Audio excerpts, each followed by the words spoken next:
My sister ruined my relationship, now wants help. My sister, 25 female, and I, 21 female, have been on bad terms because she did something so heinous that I can't forgive her, even though we're blood relatives. My ex-boyfriend, 23 male, cheated on me with my sister. I've accepted that I might not have been good enough for him and that he wanted someone else besides me. When my sister and I were younger, we had a close bond, but as we grew older, jealousy became a big issue. If I had something, she wanted it, and if she didn't get it, she would go out of her way to get it. She is 8 months pregnant with my ex-boyfriend's child. When I found out she was pregnant, I vomited, because what sister would do such things to her sister? I've blocked her and everything, but my family wants me to contact her. Her baby's father is nowhere to be found and hasn't been seen since the 3rd trimester. And I know this because my mother likes to gossip a lot and lets things slip out without knowing. I told her I didn't want to hear anything about my sister or my ex-boyfriend, but she insisted on me hearing everything. My mother once told me that my sister and her baby's father got into an argument because he was talking to other girls, and he put his hands on her and pushed her down the steps, causing her 3 fractured bones. But she still went back, and I don't know why, but she wanted him, so she has him. He never put his hands on me, so I'm not sure where he got it. He was never violent with me, so I don't know how it all became. But this was the start of their relationship, and I never got into it because I didn't care because she wanted him and they wanted each other, and I stayed distant. There was a time when she wanted to come over to my house after they had an argument, but I told her to not call me ever again. Then my mom called me the other day and said that my sister needs a place to stay because she can't pay her bills and will be evicted in 30 days for failing to pay rent. She doesn't have baby food, clothes, or anything for the baby, and she doesn't have any money. That struck me as odd because you have plenty of time to shop for the baby. I suppose her baby daddy paid for it until he left? My mother and I argued because I was not going to let her into my house and told her she could stay at hers. But she said we were sisters and needed to stick together. I can't tell you how angry I was when she said that.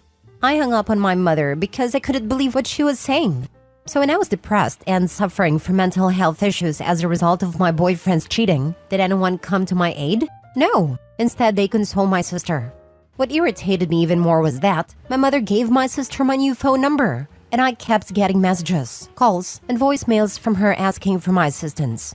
I texted her one thing and told her she should go find her baby daddy instead of bothering me to help her when she never cared about me in the first place. She wasn't happy about the text, but I didn't care. She went on about how I'm not a real sister and how she'll be poor. Am I the a-hole?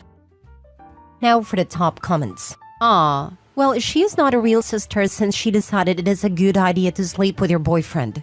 Play stupid games, win stupid prizes. It's not your problem she has no money else. It's her fault. Her stupid decisions and actions, not yours. Block her. Don't let her in. This is not your problem. Not the a-hole. Maybe also block your mother.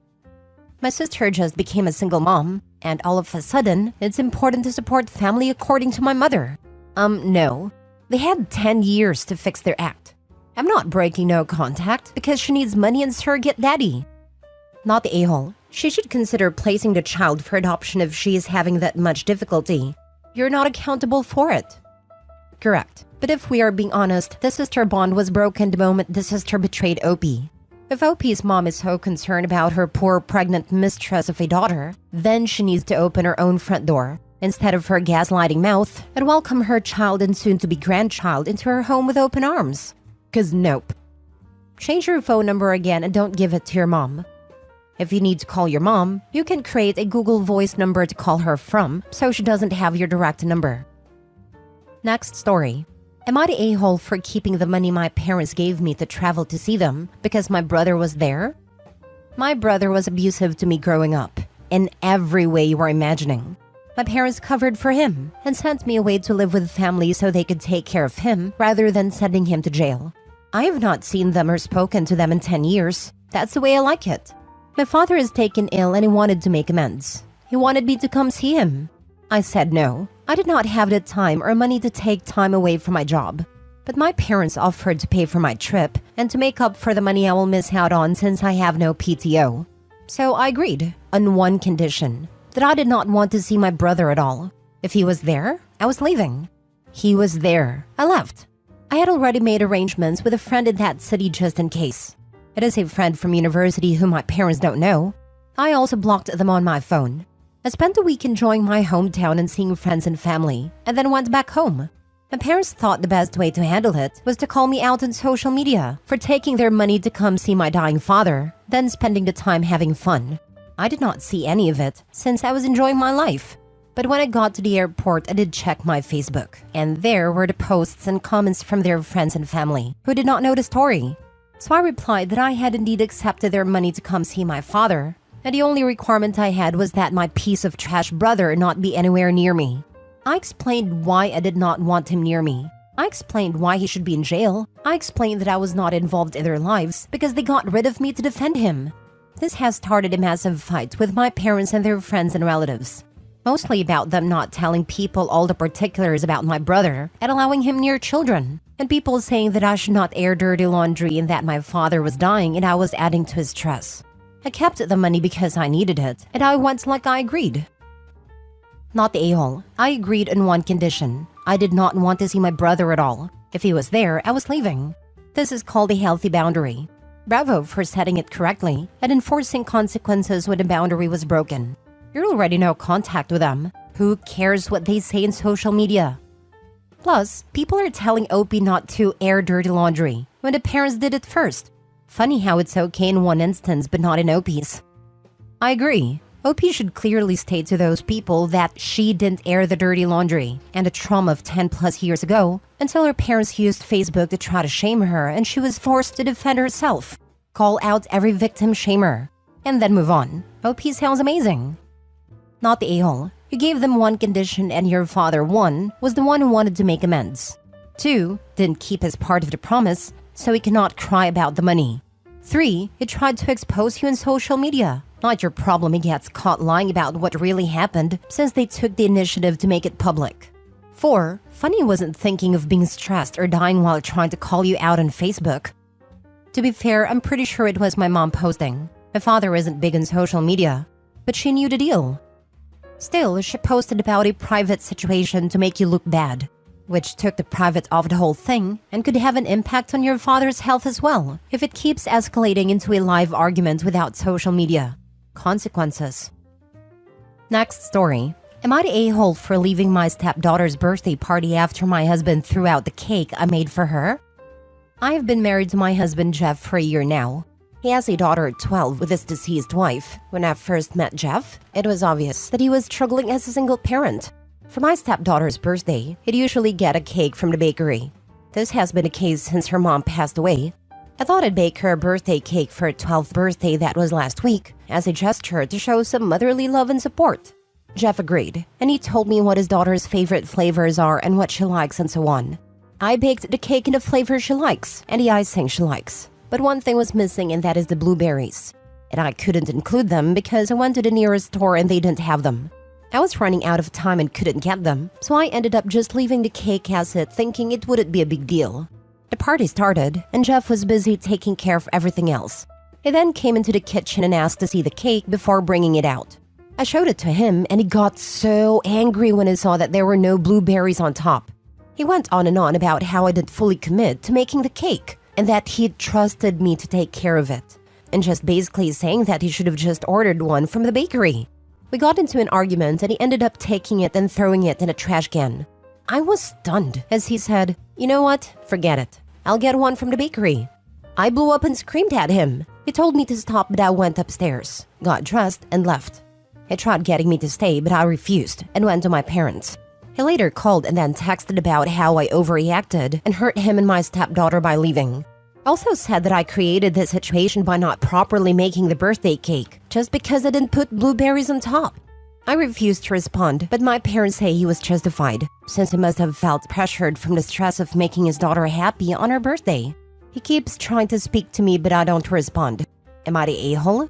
Did I overreact? Now for the top comments. Not the a-hole. You went out of your way to research what kind of cake your stepdaughter would want, put in the effort to bake a cake after agreeing with the dad on you baking the cake, and baked a lovely birthday cake. It was just missing one kind of deco because you couldn't source it in time. And it went nuclear and threw out your cake? Yeah, I wouldn't have stayed around after that either. It is a childish, vindictive, aggressive, and hurtful way to deal with what is saw as a less than perfect situation. He seems extremely overprotective of his daughter. She's 12 and would probably love this cake even if it didn't have blueberries. Even if she had noticed and said something, she could have been told the shop ran out, and at her age, she should be able to understand that and learn to deal with that kind of disappointment. Are you pushed aside in other parenting situations too? How is your relationship with your stepdaughter? It's only been a year and he already treats you like this? I'd reconsider this marriage. OP is not the a-hole, but also blueberries aren't in season, at least in the US. Her husband is aware of what month her season it is, since it's his daughter's birthday, and shouldn't have faulted her for the store not having fresh produce out of season. Not the a-hole. He threw away a homemade cake because there were no blueberries on it. And you think you overreacted? Has he had explosive reactions like this in the past? Because that's kind of scary. If he reacts this way over missing blueberries, what happens when something really goes wrong? OP this. I get it's his daughter's birthday, but he threw away the cake. And then tries to get you to stay, to have you there to blame, and says you overreacted? I'm sorry, this guy has some serious control and anger issues he needs to work through. You're not the a-hole. Not the a-hole. 1. No cake in the history of cakes has been ruined by not having blueberries. 2. I've been around people who would get this anal about blueberries. It's never about the berries, it's about control. 3. Huge red flag. Watch out for how easily he comes unhinged about other little things. If it's always your fault, look up the characteristics of narcissist and see if he fits that bill. Here is the narcissist's credo. That didn't happen. And if it did, it wasn't that bad. And if it was, that's not a big deal. And if it is, that's not my fault. And if it was, I didn't mean it. And if I did, you deserved it. Last story. Am I the a-hole for telling my late father's wife I don't owe it to her to lie? My dad passed away recently. We had not spoken for more than 4 years. I, 22 male, was his only surviving kid from his first marriage. My mom and 2 siblings died in a car wreck when I was 9. My dad and I were in a car behind them, so he saw it happen but were not directly involved. After my mom and siblings died, my dad focused on moving on and finding a new wife. I met Trish 2 months later. They got married after 6 months together. Trish was a single mom of 2 kids and their dads were not around. So my dad decided he was going to step up and be their dad. He told me I owe it to them to be the best big brother and to learn from my brother and sister who had been amazing older siblings. I said no. I told him I did not agree to being anyone else's sibling and I would only ever have 2 siblings. He always said I would regret it and he told me he hated me. He had 3 more kids with Trish and I never tried to bond with them either. When I was 15, Dad and I had a fight that was sort of us done for good. He read my sister's diary on what would have been her 18th birthday, and he didn't like what he read about her friend having half-siblings and he took it out on me.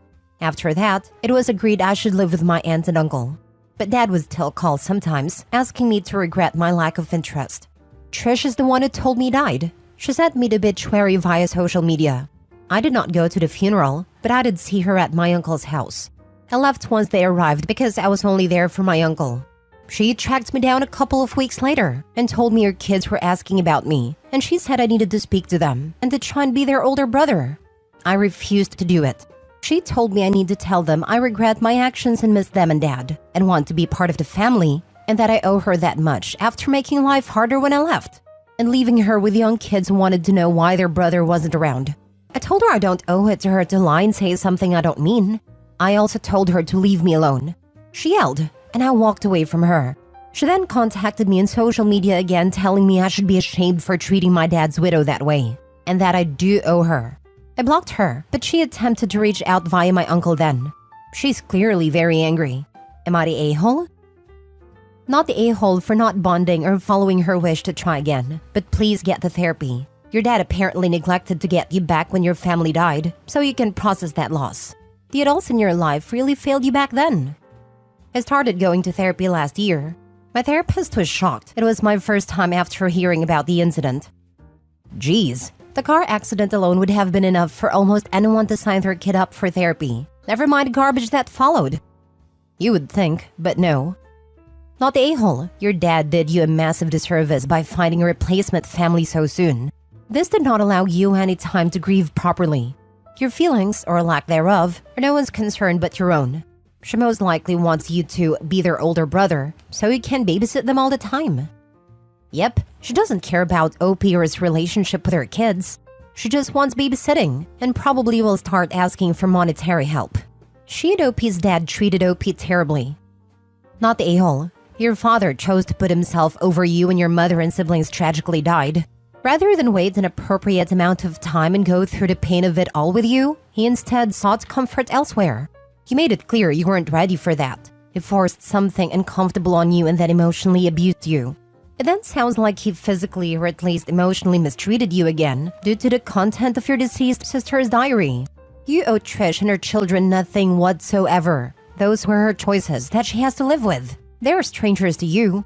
It sounds like she and your father have gaslit these kids into believing they have some magical big brother out there, which is cruel of Trish and your father to do when they knew your feelings. But in no way should make you any more willing to become part of something you are, as I said before, a stranger to. It was emotional. He was yelling at me asking how he was supposed to tell his other kids about my siblings, when he had it in black and white that my sister saw half-siblings as lesser generally, and that she thought it's dumb to think you should love them. Again, all this was written about her best friend, and how my sister felt about what her best friend was going through. My dad said things to me after reading her diary that I never forgot, and he's dead now, and it's something I will never truly forgive him for. I'm learning to let it go, but it will always be something that made my already poor perception of him way worse.